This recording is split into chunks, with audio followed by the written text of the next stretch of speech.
नमस्कार सगळ्यांना. स्वागत आहे परत एकदा सर्वांचं आपल्या आवडत्या चॅनलवरती. पशु व मत्स्य विद्यापीठ नागपूर या ठिकाणी ज्या विद्यार्थ्यांनी प्रयोगशाळा परिचर, ड्रेसर आणि पशुधन सहाय्यक या पदासाठी अर्ज केला असेल, तर अशा सर्व विद्यार्थ्यांसाठी टेक्निकल आणि नॉन टेक्निकल दोन्हींचा सिलेबस सारखाच आहे.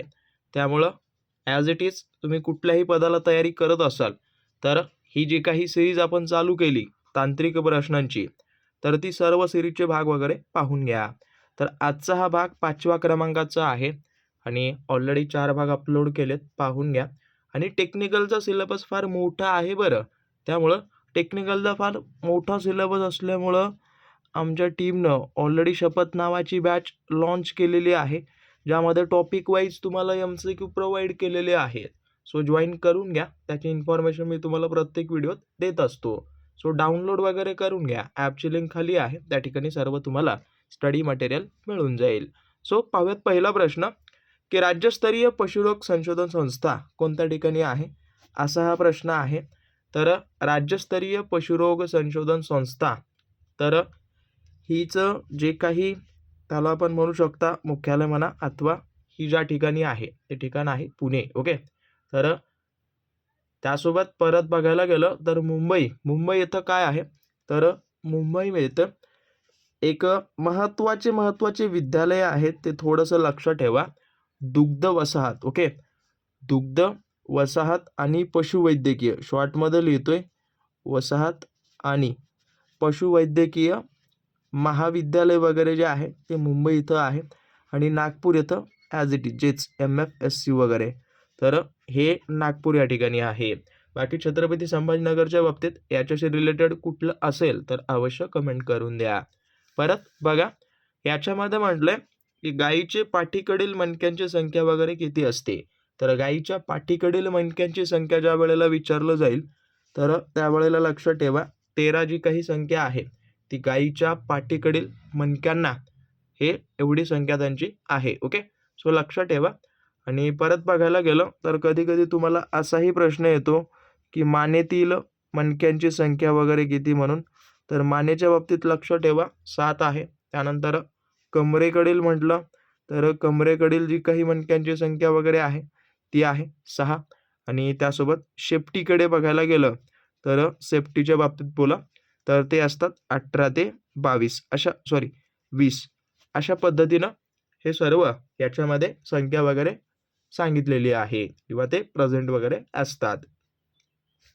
परत पुढे दिले की कडकनाथ नावाची कोंबडी कोणत्या राज्यात प्रामुख्याने आढळते. तर कडकनाथ नावाची जी काही कोंबडीची जात म्हणा, तर ती जी आहे ती स्पेशली करून मध्य प्रदेशमध्ये या ठिकाणी ही आढळते. आणि ही हिचं जे काही मूळ जन्मस्थान आहे ती मध्य प्रदेशचंच आहे. ओके. तर याच्यामध्ये आता सहसा तरी तेवढं डीपमध्ये तुम्हाला विचारलं जात नाही कुठला जिल्हा वगैरे आहे म्हणून, बट तरी हे लक्षात ठेवा मध्य प्रदेशमधले जांबुआ नावाचा जिल्हा आहे, या जिल्ह्यातलं हे कोंबडीचं ॲज इट इज त्या ठिकाणी आहे. ओके. आणि परत बघायला गेलं तर महाराष्ट्रामध्ये सुद्धा याचं पालन वगैरे करतात, पण आपल्याला मुख्य प्रदेश वगैरे किंवा मूळ उगमस्थान वगैरे विचारलंय. परत पुढं म्हटलंय की महाराष्ट्रात खिल्लार गायीचे कोणते प्रकार आहेत. तर महाराष्ट्रामध्ये जवळपास ओके जे काही आटपाडी जे आहेत ना, तर हे सगळे कुठं दिसून येतात, तर सांगली आणि सोलापूर या जिल्ह्यामध्ये हे दिसून येतात.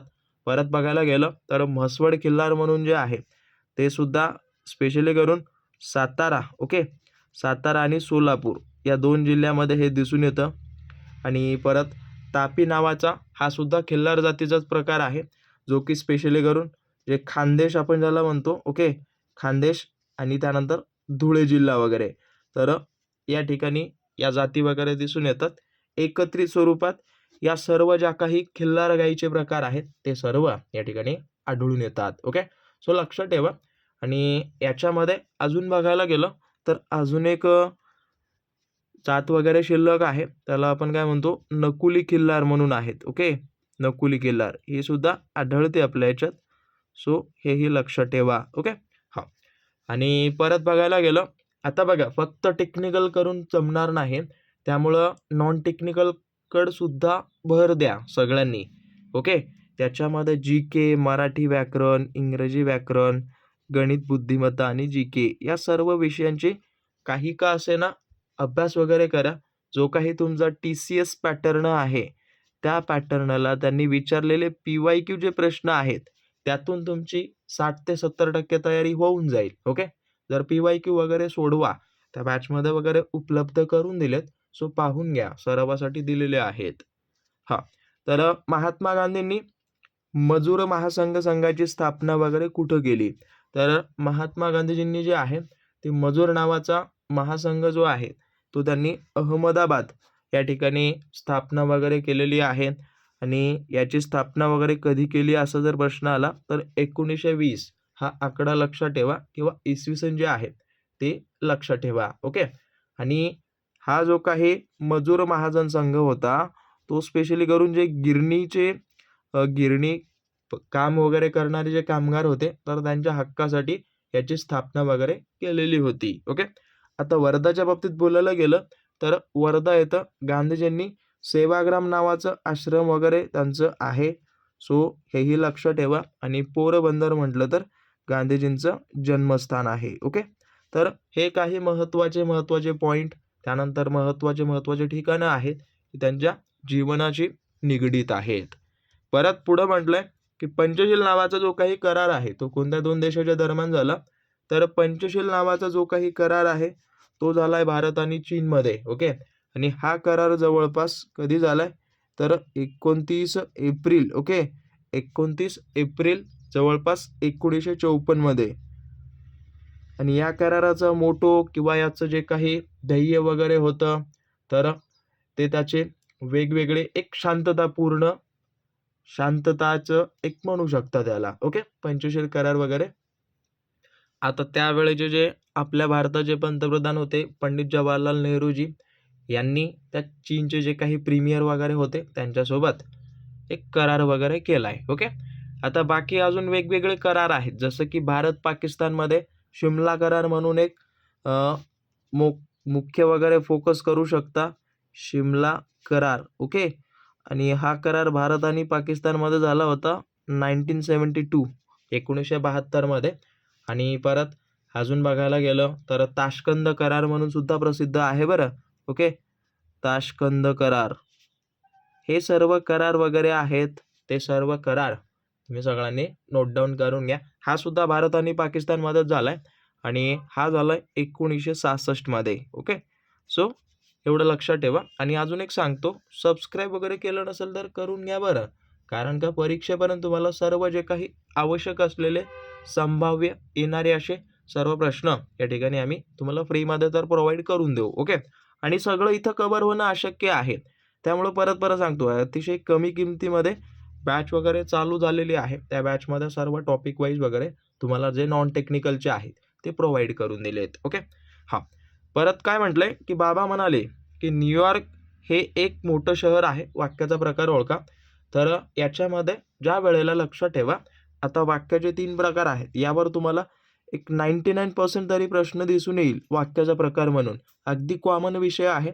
एका दिवसामध्ये काय अर्ध्या तासामध्ये हा विषय होऊन जातो. हे मिश्र वाक्याचे प्रकार आहे. आता लक्षात ठेवा, ज्या वेळेला कधीही की, ओके, की, म्हणून या टाईपची जसे अव्यय वगैरे जर आले, ओके, किंवा याला आपण अजून याच्यामध्ये ॲड करा कारण, हे या 3 पैकी कुठलंही दिसून आलं तर ते कशामध्ये मिश्र वाक्यामध्ये जातात. ओके. आणि बाकी जे संयुक्त वाक्य जे असतात ना, तर या संयुक्त वाक्यामध्ये जे काही अव्यय दिसून येतात ते काय असतात? आणि, ओके, व या पद्धतीचे. आणि अजून एक पण सुद्धा याच्यामध्ये आढळून येतो. आता त्याचे वेगवेगळे नियम वगैरे आहेत, तेही सगळ्यांनी पाहून घ्या. बाकी केवळ वाक्यामध्ये फक्त आणि फक्त एकच उद्देश असतो, एकच बोध वगैरे असतो, असंही म्हटलं तरी चालेल. म्हणजेच जसं की राम क्रिकेट खेळतो, आता याच्यामध्ये एकच कार्य वगैरे घडत आहे आणि एकाच उद्देशानं ते सांगण्यात आलेलं आहे. तर लक्षात ठेवा, अतिशय सोपे आहेत. एक वेळा केलात आणि हे तुम्हाला हेच असं बेसिक वाईज स्टडी केलात तरच तुम्हाला उपयोगी पडेल. ओके. हां. आणि असंही करू नका की MPSC UPSCच्या लेव्हलचा अभ्यास नका करू. जो सरळ सेवा आहे त्याच लेव्हलचा अभ्यास करा, जे तुम्हाला उपयोगी पडेल ते. हां. परत महाराष्ट्रात वराह पालन केंद्र कुठं आहे? तर महाराष्ट्रामध्ये जे काही पीक फार्मिंग वगैरे केलं जातं, तर ते ठिकाण आहे बोरिवली. ओके. आणि हे मुंबईमध्ये असलेलं एक महत्त्वाचं वराह पालन केंद्र वगैरे आहे. सो सगळ्यांनी काळजीपूर्वक नोट डाऊन करून घ्या. आणि बाकी आता तुम्हाला बरोबर बोललोय, पुणे आणि नागपूर या ठिकाणी पशुवैद्यकीय संशोधन केंद्र वगैरे आहेत. ओके. हां. वराह पालन केंद्र त्याच्यासोबत अजून बघायला गेलं तर याला आपण म्हणू शकता की पैदास केंद्र सुद्धा आहे बरं या ठिकाणी. ओके. पैदास केंद्र ज्याला आपण काय म्हणतो, रिजनल पीक ब्रीडिंग वगैरे सेंटर म्हणतो ना, ब्रीडिंग, हां, त्या टाईपचं. परत जनावरांच्या शरीरात लस टोचल्यानंतर ॲज इट इज रोगप्रतिकारक शक्ती तयार होण्यास किती दिवस लागतात? तर सहसा तरी ज्या वेळेला रोगप्रतिकारक शक्तीची लस वगैरे टोचली जाते, तर त्या दिवसापासून 14 ते 21 दिवसामध्ये हे काय रोगप्रतिकारक शक्ती वगैरे तयार होते. त्यानंतर बाकी हा वाला प्रश्न दिलाय. सो सगळ्यांनी कमेंट करून द्या. आणि परत सांगतोय, जी काही शपथ नावाची बॅच आहे ती ॲप वगैरे डाउनलोड करून जॉईन करून घ्या. ओके. त्याच्यामध्ये खूप सारी इन्फॉर्मेशन, खूप सारे महत्त्वाचे प्रश्न तुम्हाला दिलेले आहेत.